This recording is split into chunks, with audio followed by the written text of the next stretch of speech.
ഇനി പന്തളത്തേക്ക് BJP ഭരിക്കുന്ന പന്തളം നഗരസഭയ്ക്കെതിരെ വിമർശനവുമായി ഭരണകക്ഷി അംഗം രംഗത്ത് വന്നു.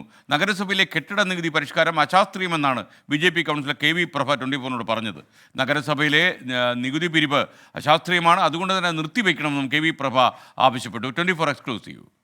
കെ പ്രതാപനാണ് ആസൂത്രണ സമിതി ഉപാധ്യക്ഷനായിരിക്കുകയും അദ്ദേഹത്തിന്റെ നിർദ്ദേശാനുസരണമാണ് പന്തളത്ത് 8 രൂപ മുതൽ 17 രൂപ വരെ കൂട്ടാം എന്നുള്ളത് വന്നപ്പോഴേ ഏറ്റവും കൂടിയ റേറ്റ് 12 രൂപ നിശ്ചയിക്കുകയും വാണിജ്യ കെട്ടിടങ്ങൾക്ക് 50ഉം 80 രൂപ കൂട്ടാമെന്ന് പറഞ്ഞപ്പോഴേ നമുക്ക് 50 കൂട്ടാം അല്ലെ 51 കൂട്ടിയാൽ മതിയാകും. പക്ഷെ ഇവിടെ ചെയ്തത് 75 രൂപ എന്ന നിരക്കിലേക്ക് മുന്നോട്ട് നീക്കിക്കൊണ്ട് പന്തളത്തെ ജനങ്ങളെ വീണ്ടും ഇദ്ദേഹം ചതിക്കുകയും വഞ്ചിക്കുകയും ചെയ്തതിന്റെ ഫലമായിട്ടാണ് പന്തളത്ത് ജനങ്ങള് ഭാരിച്ച വലിയൊരു അവരെ കഷ്ടപ്പാടിലേക്ക് കൊണ്ടിടാനുണ്ടായ സാഹചര്യമുണ്ടായത് പന്തളത്തെ അശാസ്ത്രീയപരമായിട്ടുള്ള ഈ നികുതി വർധനമാണ്. ജനങ്ങളെ സഹായിക്കേണ്ട അവസ്ഥയിൽ മാറി നിന്നുകൊണ്ട് ജനങ്ങളെ ഉപദ്രവിക്കുന്ന നടപടി സ്വീകരിച്ചിട്ടുള്ളത് പന്തളം നഗരസഭാ കമ്മിറ്റിയാണ്. 8 രൂപയിൽ നിന്നും 12 രൂപയിലേക്ക് ഉയർത്തിയ ആ നികുതി വർധനവ് 8 രൂപയായി നിജപ്പെടുത്തി പന്തളത്തെ ജനങ്ങളെ സഹായിക്കാനുള്ള നടപടിയാണ് പന്തളത്തെ ഭരണസമിതി ചെയ്യേണ്ടത്. പത്തനംതിട്ടയിൽ നിന്ന് EV ജയശങ്കർ തത്സമയം പന്തളത്തെ വിവരങ്ങളുമായി ചേരുന്നു. Jaishankar, good morning. പറയൂ വിവരങ്ങൾ.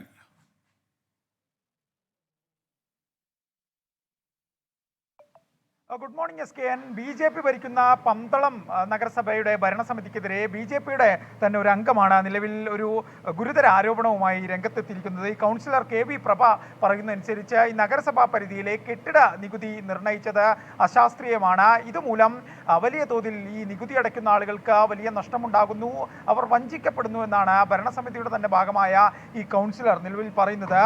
നഗരസഭയിൽ കെട്ടിട നികുതി ഏർപ്പെടുത്തിയത് അശാസ്ത്രീയമാണ്.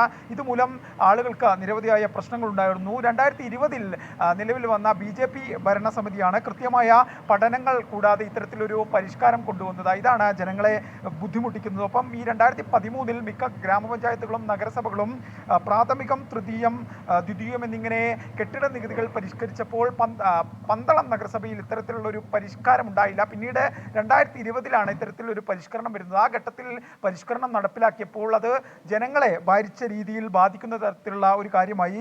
എന്തായാലും അശാസ്ത്രീയമായി നികുതി പിരിവ് എത്രയും പെട്ടെന്ന് അവസാനിപ്പിക്കണമെന്നും നഗരസഭ ഇതുമായി ബന്ധപ്പെട്ട പ്രമേയം പാസ്സായിക്കൊണ്ട് ഈ നികുതി പിരിവ് പുനഃക്രമീകരിക്കണമെന്നാണ് BJPയുടെ അംഗം ആവശ്യപ്പെടുന്നത്. എന്തായാലും ഈ പന്തളം ഭരിക്കുന്നത് BJP തന്നെയാണ്. ഈ BJPയുടെ ഒരു അംഗം തന്നെയാണ് ഇക്കാര്യം പറയുന്നത്.